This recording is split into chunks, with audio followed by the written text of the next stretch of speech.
कैसे हैं आप सब? आशा करते हैं आप बहुत अच्छे होंगे, स्वस्थ होंगे और अपनी अपनी पढ़ाई में व्यस्त होंगे। तो चलिए बच्चों, हम आज का अपना पाठ शुरू करते हैं। आज का हमारा पाठ है सर्वनाम। आज हम सर्वनाम के बारे में पढ़ेंगे। पढ़िए और समझिए। पहला, मोहन मेहनती लड़का है, वह हमेशा कक्षा में प्रथम आता है। दूसरा, लड़के पाठशाला जा रहे हैं, वे बातें कर रहे हैं। तीसरा, राम ने कहा मैं कल दिल्ली जाऊंगा। चौथा, लड़कों ने शिक्षक से कहा हम कल मेला देखने जाना चाहते हैं। पांचवा, सुरेश ने रेहान से कहा तुम परेशान क्यों हो। छठा, डॉक्टर ने मरीज से पूछा अब आपका क्या हाल है। उपर्युक्त वाक्यों में संज्ञा शब्दों के स्थान पर कुछ अन्य शब्दों का प्रयोग हुआ है, जैसे मोहन के स्थान पर वह, राम के स्थान पर मैं, रेहान के स्थान पर तुम, लड़के के स्थान पर वे, लड़कों के स्थान पर हम, मरीज के स्थान पर आपका। तो बच्चों, ऐसे शब्द जो संज्ञा शब्दों के स्थान पर प्रयुक्त होते हैं वे सर्वनाम शब्द कहलाते हैं। संज्ञा नाम के स्थान पर जिन शब्दों का प्रयोग किया जाता है उन्हें सर्वनाम कहते हैं। सर्वनाम का अर्थ है सबका नाम। तो ये सर्वनाम की परिभाषा हुई। निम्न वाक्यों को ध्यान से पढ़िए। विनय ने कहा वह बाजार जाएगा। सुनीता ने कहा वह स्कूल नहीं जाएगी। माता ने कहा वह आज खीर बनाएंगी। यहाँ 3 वाक्यों में विनय, सुनीता और माँ संज्ञा शब्द हैं, लेकिन सबके लिए सर्वनाम शब्द वह आया है। सर्वनाम के भेद। सर्वनाम के 6 भेद होते हैं। पुरुषवाचक सर्वनाम, निश्चयवाचक सर्वनाम, अनिश्चयवाचक सर्वनाम, प्रश्नवाचक सर्वनाम, संबंधवाचक सर्वनाम और निजवाचक सर्वनाम। पहला है पुरुषवाचक सर्वनाम। जो सर्वनाम कहने वाले, सुनने वाले एवं अन्य व्यक्तियों के लिए प्रयुक्त होते हैं उन्हें पुरुषवाचक सर्वनाम कहते हैं। तो बच्चों, ऐसे सर्वनाम शब्द जो किसी कहने वाले, सुनने वाले या अन्य पुरुष के लिए प्रयुक्त हो वो सर्वनाम शब्द होते हैं, जैसे मैं, तुम, आप, वह, वे आदि। दूसरा है निश्चयवाचक सर्वनाम। जो सर्वनाम किसी निश्चित व्यक्ति या वस्तु का बोध कराएं उन्हें निश्चयवाचक सर्वनाम कहते हैं, जैसे यह, वह, यही, वही आदि। तो ऐसे सर्वनाम शब्द जो किसी निश्चित व्यक्ति, वस्तु का बोध कराएं वे निश्चयवाचक सर्वनाम होते हैं, जैसे यही, वही, यह, वह आदि। तीसरा, अनिश्चयवाचक सर्वनाम। सर्वनाम के जिस रूप से किसी व्यक्ति, वस्तु का कोई बोध नहीं होता उन्हें अनिश्चयवाचक सर्वनाम कहते हैं, जैसे कोई, कुछ आदि। तो ऐसे सर्वनाम जो किसी व्यक्ति का बोध न करा पाए, उस बारे में वो अनिश्चित रहें, वो अनिश्चयवाचक सर्वनाम होते हैं, जैसे कुछ, कोई आदि। चौथा है प्रश्नवाचक सर्वनाम। जिन सर्वनाम शब्दों से कोई प्रश्न किया जाए वे प्रश्नवाचक सर्वनाम कहलाते हैं, जैसे क्या, कौन, किसे, किसका आदि। तो ऐसे सर्वनाम शब्द जो प्रश्न करने में प्रयुक्त हो वो प्रश्नवाचक सर्वनाम होते हैं, जैसे कौन, किसका, क्या आदि।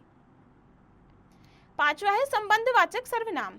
जिन सर्वनाम शब्दों द्वारा हम वाक्यों में परस्पर संबंध प्रकट होता है उन्हें संबंधवाचक सर्वनाम कहते हैं, जैसे जो, सो, जिसे, उसे, जिसकी, उसकी आदि। तो जिन सर्वनाम शब्दों द्वारा हम वाक्यों में संबंध बताते हैं वे संबंधवाचक सर्वनाम कहलाते हैं। छठा है निजवाचक सर्वनाम।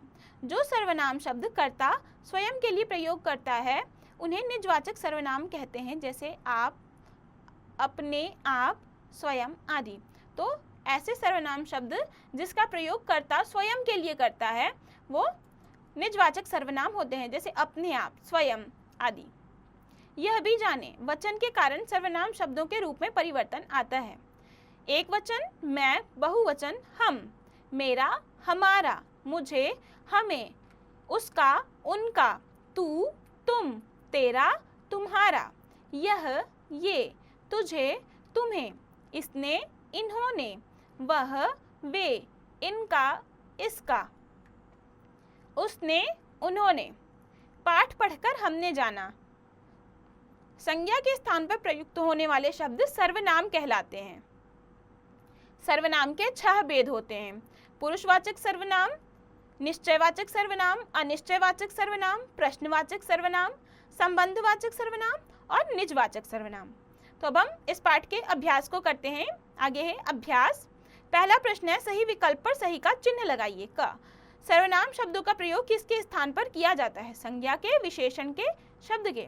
तो सर्वनाम शब्दों का प्रयोग संज्ञा के स्थान पर किया जाता है। तो यहाँ पहला विकल्प सही, हम यहाँ पर सही का निशान लगाएंगे।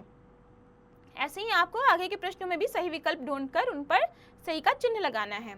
दूसरा प्रश्न है, रिक्त स्थानों की पूर्ति कीजिए। क, संज्ञा के स्थान पर प्रयुक्त होने वाले शब्द कहलाते हैं। तो क्या कहलाते हैं? संज्ञा के स्थान पर प्रयुक्त होने वाले शब्द सर्वनाम कहलाते हैं। ऐसे ही आपको बाकी के भी रिक्त स्थान पूरे करने हैं। तीसरा प्रश्न है, निम्नलिखित वाक्यों में प्रयुक्त सर्वनाम शब्दों पर गोला बनाइए। वह मेरे घर आएगा। तो यहाँ पे सर्वनाम शब्द है वह और मेरे, तो हम इन दोनों पर गोला बनाएंगे। ऐसे ही आपको बाकी के वाक्यों में भी सर्वनाम शब्द छांटने हैं और उन पर गोला बनाना है। चौथा प्रश्न है, उचित सर्वनाम शब्द से रिक्त स्थान भरिए। तो यहाँ कुछ सर्वनाम शब्द दिए गए हैं जिनसे हमें रिक्त स्थान की पूर्ति करनी है। तो रिक्त स्थान घर कहाँ है? तो आपने, आप, तुम्हारा, मेरा, क्या। तो तुम्हारा घर कहाँ है, ऐसे ये रिक्त स्थान पूरा हुआ। ऐसे ही आपको बाकी के भी उचित सर्वनाम शब्द ढूंढकर रिक्त स्थान पूरे करने हैं। चौथा प्रश्न है, निम्नलिखित वाक्यों में गलत सर्वनाम शब्द लिखे गए हैं, उन्हें ठीक करके वाक्य दोबारा लिखिए। तो आपको सर्वनाम शब्द कुछ वाक्यों में गलत दिए हुए हैं, उन्हें सही करके आपको वाक्य दोबारा बना के लिखना है। जैसे क, दूध में कोई पड़ा है। तो दूध में कोई नहीं, कुछ पड़ा होगा। यहाँ अनिश्चयवाचक सर्वनाम का प्रयोग होगा, दूध में कुछ पड़ा है। ऐसे ही आपको बाकी के वाक्यों में भी सर्वनाम शब्दों का सही प्रयोग करके वाक्यों को सही करके लिखना है। प्रश्न 5 है, निम्नलिखित प्रश्नों के उत्तर दीजिए। क, सर्वनाम की परिभाषा उदाहरण सहित लिखिए। तो वे शब्द जो संज्ञा नाम शब्दों के स्थान पर प्रयोग किए जाते हैं वे सर्वनाम कहलाते हैं। जैसे मैं, हमारा, तुम्हारा, वह, वे, उसका आदि। ऐसे ही आपको पाठ पढ़ के बाकी के प्रश्नों के भी उत्तर देने हैं।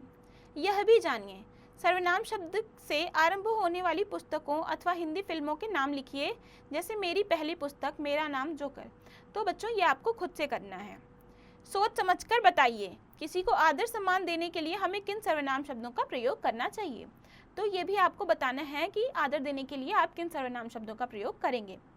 अच्छी बात, मैं और तुम मिलकर हम बन जाएं, मिलकर सबको सुखी बनाएं। मैं और तुम के छोड़ो झगड़े, मिलजुल कर बन जाओ तगड़े। तो बच्चों ये पाठ यहाँ खत्म हुआ। हमने इस पाठ में सर्वनाम और सर्वनाम के भेदों के बारे में पढ़ा। अब आप इस पाठ को खुद से पढ़िए, समझिए और इसके बचे हुए अभ्यास को खुद से कीजिए।